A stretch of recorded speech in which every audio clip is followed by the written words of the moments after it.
그 74편에서는 리워야단의 7머리를 쳐 부수다, 이런 제목을 가져왔는데, 우리 교인들은 리워야단이 뭔지도 잘 모르겠죠. 그렇지만 이제 성경에 리워야단이 5번이나 나오니까, 그리고 굉장히 중요한 그 말이에요. 그러니까 우리식으로 말하면은 아이가 울 때 호랑이 온다 라고 이제 겁준 것처럼 리워야단은 그 혼돈의 괴물이었습니다. 이 혼돈의 괴물의 머리를 쳐부수는 이야기가 시편 74편인데, 시편 74편은 공동체 애가예요. 공동체 애가인데, 우리는 애통스러운 상황 속에 살지만 이 혼돈의 짐승의 머리를 부수신 예수 그리스도를 믿기 때문에 우리가 비록 일제치하 같은 상황 속에 산다 하더라도, 공산치하 속에서 다시 살게 된다 하더라도, 종말론적인 구원에 대한 확신, 이런 것들은 이런 본문에서만 가르칠 수 있을 거예요. 이제 시온이 파괴가 됐네요. 영원히 폐허가 되었습니다. 성소 안까지 들어왔습니다. 벌목꾼들처럼 도끼질, 철퇴로 모든 장식물들 다 부수었습니다. 그러니까 성물들을 다 부수어 버려요. 우리 프로테스탄트에는, 개신교에는 성물이 없죠. 그렇지만 그 오래된 교회들은 성물들이 많죠. 성물들이 많으니까 어쨌든 종교심은 훨씬 가톨릭이 깊은 것 같아요. 우리는 다 야만인들 같아요. 엊그제 예수 믿은. 그래서 그 당신하고 내가 견해가 달라지면 언제든지 교회 안에서도 난동을 부릴 수가 있죠. 설교도 막 마이크 빼앗으려고 하고, 이런 쌍놈의 새끼들이 어디 있어요, 온 세상에. 그죠? 그 참. 그러니까 우리 조영호 목사님 말씀 따르면 도무지 이게 하나님의 집이라는 인식조차 없는, 우리가 못 가르친 거죠. 이제 가톨릭에 있어서는 또 영국 성공회나 또 동방정교나, 그죠? 다 성물들이 있죠. 그 성물들을 다 봉헌해요, 그죠? 아무리 훌륭한 예술가가 그림을 그렸다 하더라도 봉헌 예식이 있죠. 그 봉헌되면 이게 하나님의 집 안으로 들어와서 성물이 되는 거예요. 우리는 이제 성물 다 파괴하고 성상 다 파괴하고 프로테스탄트 해버려 놓으니까, 진짜 말씀이 우리 속에 안 들어오면 우리는 우리 본색이 그냥 다 드러나는 것 같아요. 그래서 믿음의 공동체는 상상을 초월하는 상실감, 믿음의 갈등이 일어났습니다. 그러니까 질문은, 주님은 어디 계신가? 그러니까 갈보리 십자가의 또 다른 그림자가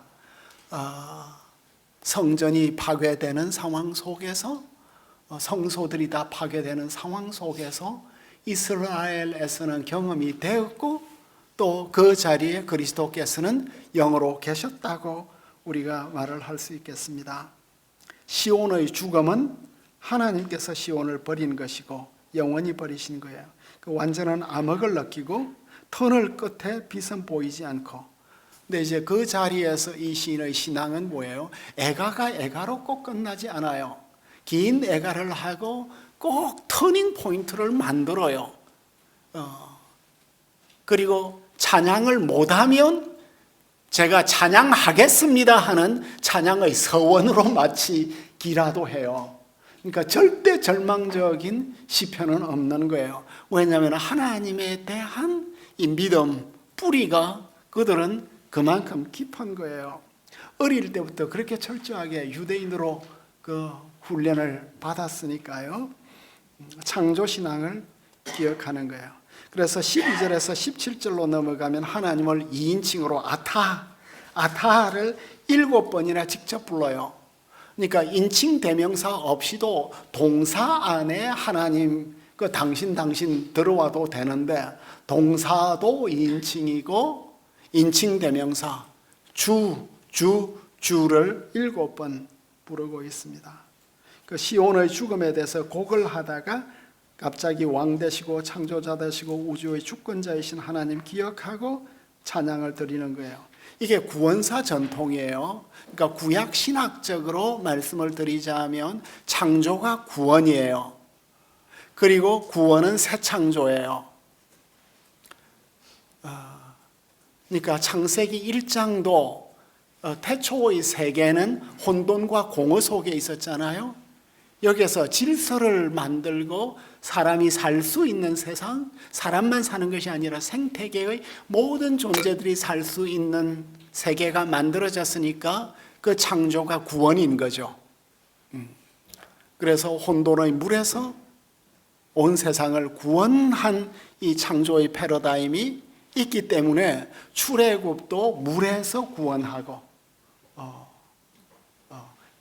그리고 예수님께서 세례 받으실 때 물속에서 죽으시고 다시 일어나시고 이런 거 성경 신학적 모델이 만들어지게 되었습니다.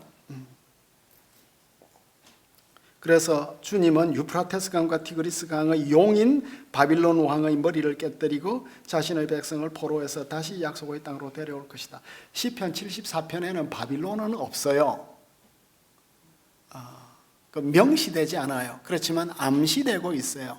그러니까 74편이 정말 나라가 망한 상황이냐 아니냐. 저는 아직 제3권에서는 나라가 안 망했다고 생각을 해요.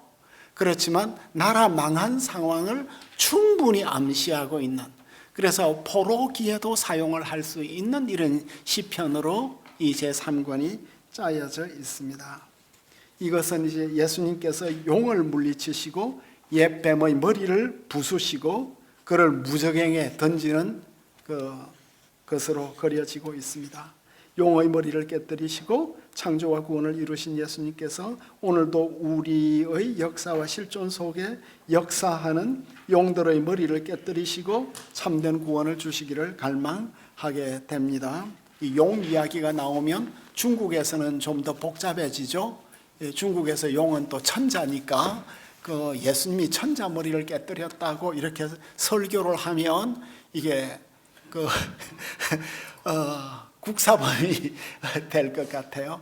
이제 용 이미지가 고대 근동 아시아하고 동아시아 사이에 이제 차이가 있기 때문에 이런 것도 문화적으로 종교적으로 새로운 설명이 필요할 것 같습니다. 시편 74편 2절은 교회론의 근거가 되죠. 옛적부터 얻으시고, 이 얻었다는 이 동사가 사도행전 20장 28절에서 사도 바울이 에베소 교회의 장로들에게는 자기 피로 샀다, 얻었다, 히브리어 카나가 같은 히브리어 동사가 헬라어로서는 샀다로 되고 있는데, 여기에 있어서 사다 하는 이 헬라어 동사는 다르지만 현대 히브리어 성경 번역을 보시면 이 단어를 다 카나로 번역을 하고 있습니다. 이제 신약 성경은 헬라어로 되어 있는데 델리치라든가 또 히브리 대학이라든가 이스라엘 성서 공회에서 다 이 헬라어를 히브리어로 바꾸었어요. 왜냐하면 메시아닉 주들이 많이 있기 때문에 메시아닉 주들은 또 히브리어로 다 성경을 인식해야 되니까 우리가 지금 언어적으로 이런 많은 블레싱을, 많은 축복을 받고 있습니다. 주의 회중을 기억하시고 주의 회중이 교회가 되었습니다. 그래서 주님이 사시고 기업의 지파로 삼으신 주의 회중, 이것은 예수님께서 자기의 피로 사시고 세우신 교회가 되었습니다. 74편 2절에서 우리는 교회론적 적용을 할 수가 있을 것입니다. 그리고 이제 리워야단 이야기가 여기에 74편 13절에 용들의 머리가 나타나고 14절에서는 리워야단의 머리들을 부순다는데, 우리는 한국어는 별로 복수를 사용을 하지 않으니까 단수를 통해서도 복수를 많이 표현하죠. 그 가나안 신화에서 리워야단은 7 머리를 가지고 있어요. 그 일곱 머리를 가지고 있는데 이 일곱 머리를 부수시는 주님의 역사가 여기에 나타나고 있습니다. 이제 요한계시록으로 넘어가면 리워야단 이미지가 옛 큰 용이거든요. 큰 용이고 옛 뱀이에요.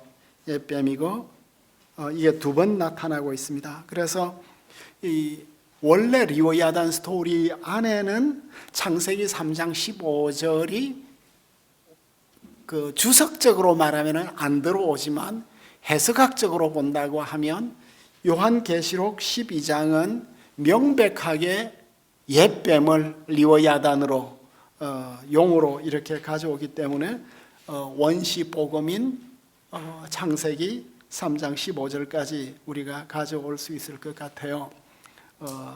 여인의 후손이 옛뱀의 머리를 상하게 하는 이 말씀을 가져올 수 있을 것입니다. 이사야 27장 1절이 재밌는데 리워야단을 소개하는 것이 가장 상세해요. 이사야 선지자가 시적 이미지를 가장 풍부하게 가져오는데 하나님께서 거의 견고하고 크고 강한 칼, 하나님 칼은 아주 견고해요. 용을 잡는데 얼마나 튼튼한 견고한 칼이 필요하겠습니까? 그리고 용을 잡으니까 조그만 단도 가지고는 안 되겠죠. 큰 칼로, 그리고 견고한 칼로, 그리고 강한 칼로. 리워야단은 어떤 존재예요? 날랜 뱀이에요. 너무나 빨라요. 그리고 또 꼬불꼬불해요. 이 리워야단을 벌하시고 바다에 있는 용을 죽이실 것이다. 이게 이제 한국 교회사에 있어서는 이 이사야 27장 1절이 굉장히 흥미로운 본문이에요. 길선주 목사님께서 하루는 묘향산인지 묘향산에 기도하러 가셨대요. 철야 기도를 하러 가신 거죠. 이제는 뭐 일제가 계속해서 그 우리의 그 믿음 체계까지 다 대체하려고 하고 혼합주의로 만들려고 하고 그러는 상황에서 목사님은 기도하지 않을 수 없었던 것 같아요. 길 목사님이 이제 묘향산에 가서 밤새 기도하시는데 새벽에 꿈을 꾸셨어요. 어떤 큰 뱀이 현해탄을 쫙 건너오더래요. 그리고 부산에 있고 대구, 대전, 서울 거쳐서 평양까지 쫙 오는 이런 꿈을 꾸었어요. 그래서 이게 무슨 꿈인가 하고 이제 기도를 마치고 갔는데 그날 일본 기독교 대표가 평양에 와서 우리 천조 대신을 숭배하는 것은 기독교 신앙하고 충돌되지 않는다. 천황 숭배는 종교가 아니라 문화다. 이걸 하러 온 거예요. 그 자리에서 길 목사님이 칼을 뽑아가지고 그를 찔러 주겠다는 거잖아요. 문자적으로 찔러 죽는 게 아니라 영적으로 말씀의 칼로서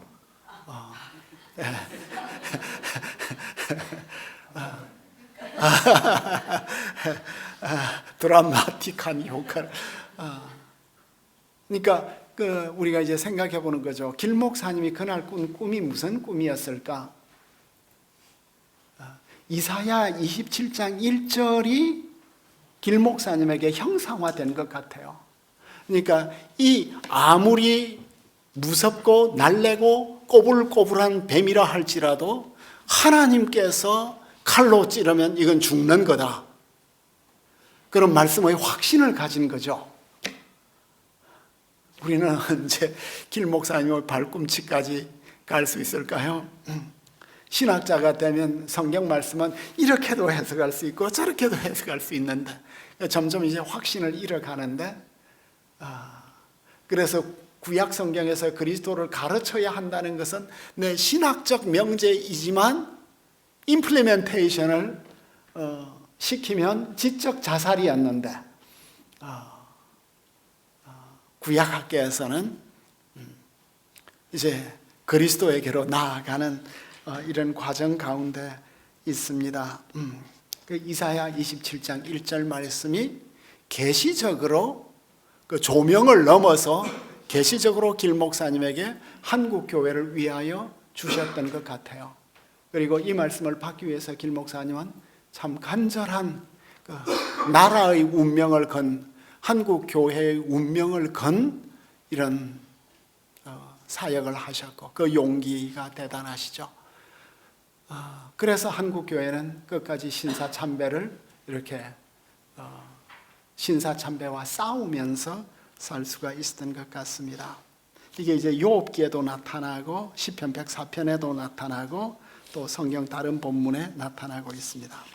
시편 74편 17절로 넘어가면 주님께서 땅의 경계를 정하셨습니다 하는 이 표현이 사도 바울이 거주의 경계를 한정하셨습니다. 경계를 한정하다 하는 이 구가 이 두 본문에 함께 나타나고 있습니다. 계속 할까요? 찬바람 좀 마시고 오시겠습니까? 네, 좀 어려우신 것 같은데 잠깐 가서 한 10분 쉬었다 오겠습니다.